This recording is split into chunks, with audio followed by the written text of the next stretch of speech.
Assalamualaikum warahmatullahi wabarakatuh. Selamat pagi anak-anakku semua yang ada di rumah. Perkenalkan, saya Pak Yasin ya. Mungkin kalian juga baru kenal dengan Pak Yasin sekarang. Hari ini khusus untuk kelas 3 kita sudah masuk bab kedua, yaitu tentang surat An-Nasr. Hari ini Pak Yasin akan menjelaskan materi sedikit, inti-intinya saja atau pesan-pesannya saja tentang surat An-Nasr. Di surat An-Nasr ini nanti ada beberapa penjelasan yang perlu anak-anak simak ya dari video ini.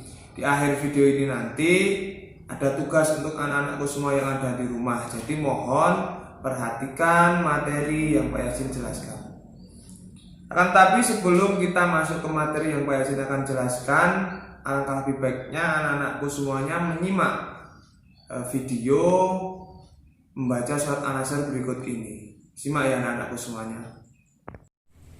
A'udzu billahi minasy syaithanir rajim.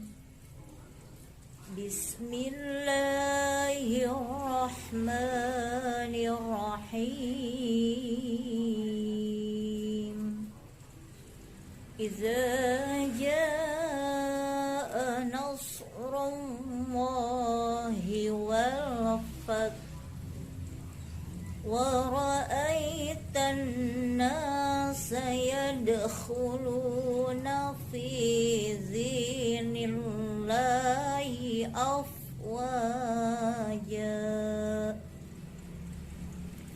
fasabbih bihamdi rabbika wastaghfirhu innahu kana tawwaba. Ya, itu tadi adalah bagaimana cara membaca surat An-Nasr dengan baik dan benar. Oke, untuk selanjutnya mari kita belajar tentang surat An-Nasr. Mengenai yang pertama adalah artinya dulu. Surat An-Nasr itu memiliki arti adalah pertolongan. Ya, jadi kemudian yang nomor 2, surat An-Nasr itu terdiri dari tiga ayat ya. Jadi termasuk surat pendek yang ada di dalam surat Al-Qur'an. Nah, surat An-Nasr ini adalah surat nomor ke-110 di dalam Al-Qur'an ya, dan diturunkan di Madinah ya. Jadi surat An-Nasr ini adalah surat yang menjadi perdebatan di antara para ulama karena yang dinamakan surat Makkiyah itu adalah surat yang pendek-pendek, ciri khasnya itu pendek-pendek. Jadi surat An-Nasr ini hanya surat An-Nasr ini yang suratnya pendek-pendek tapi termasuk golong surat Madaniyah. Jadi itu yang satu ya. Jadi surat An-Nasr ini adalah termasuk surat Madaniyah karena turunnya itu setelah Rasulullah itu hijrah ke kota Mekah. Itu satu ya. Kemudian inti dari surat An-Nasr ini adalah yang pertama adalah ayat pertama itu dijelaskan di sini bahwa artinya adalah apabila telah datang pertolongan Allah dan kemenangan. Asbabun nuzulnya ada beberapa yang perlu kita ketahui ya anak-anak. Jadi masyarakat Mekah itu adalah sedikit gundah karena sudah menerima kabar bahwa Rasulullah itu akan datang adalah dengan 10.000 kaum muhajirin dan ansar, dan ada kaum Arab yang ingin datang untuk ke Mekah dari Madinah ya.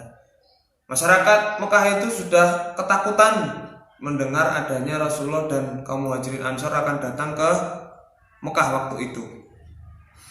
Tapi apa yang terjadi, karena sifat yang dimiliki oleh Rasulullah adalah sifat yang baik ya, makanya setelah sampai di Mekah itu masyarakat Mekah kaget karena Rasulullah hanya menghancurkan di situ bukan Ka'bah tapi menghancurkan berhala-berhala yang ada di kota Mekah. Kemudian Rasulullah juga tidak menunjukkan kepada kekerasan, lebih ke kebaikan. Makanya di ayat yang kedua itu ada artinya adalah dan kamu melihat manusia masuk agama Allah dengan berbondong-bondong.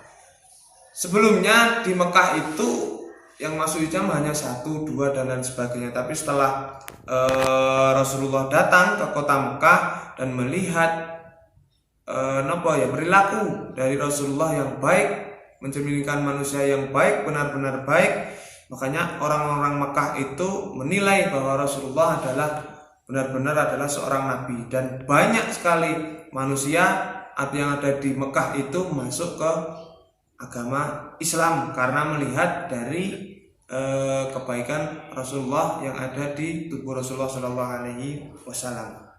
Itu yang pertama. Kemudian yang kedua, ada di situ ayat yang menerangkan bahwa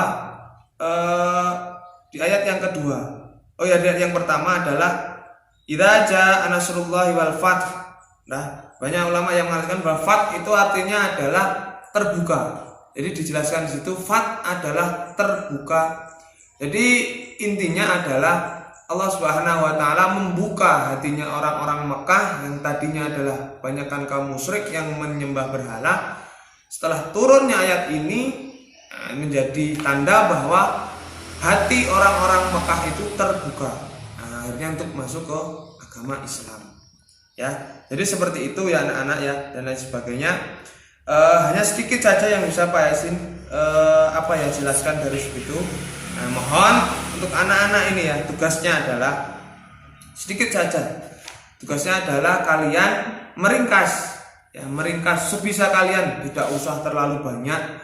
Yang penting kalian mengerjakan, ya. Nanti terus dikirim ke Google Classroom kalian masing-masing ya. Kan ada nih Google Classroom untuk kelas 3, khusus kelas 3. Nah, anak-anak meringkas, menulis di buku tulis seperti ini, ya. Kemudian anak-anak foto. Nah, setelah kalian foto dengan HP ini misalnya sudah mengerjakan menulis, sekalian foto. Setelah kalian foto, kemudian kalian kirim ke Google Classroom. Ya, kalian masing-masing jangan lupa beri nama di pojok atas itu nama, misalnya nama siapa, Muhammad Faiz siapa, kemudian nomor absen berapa, kelas berapa ya di pojok kanan atas. Kemudian mengirimnya jangan lupa juga dikasih nama, misalnya Muhammad Faiz kelas 3 apa, kemudian nomor absen berapa, biar nanti Pak Yasin sama Bapak Ibu guru yang lain, Bu Faah sama Pak Muji mudah dalam merekap nilai kalian. Jadi sementara itu dulu ya anak-anak. Jangan lupa tetap jaga kesehatan, jangan lupa di rumah tetap sholat dengan tepat waktu, jangan lupa membantu orang tua, dan kalau kemana-mana tetap pakai masker ya. Itu saja dari Pak Yasin. Semoga ada manfaatnya untuk kalian. Semoga kalian juga bisa paham dengan materi yang Pak Yasin jelaskan. Dari awal kalau ada kesalahan Pak Yasin mohon maaf. Pak Yasin akhiri. Assalamualaikum warahmatullahi wabarakatuh.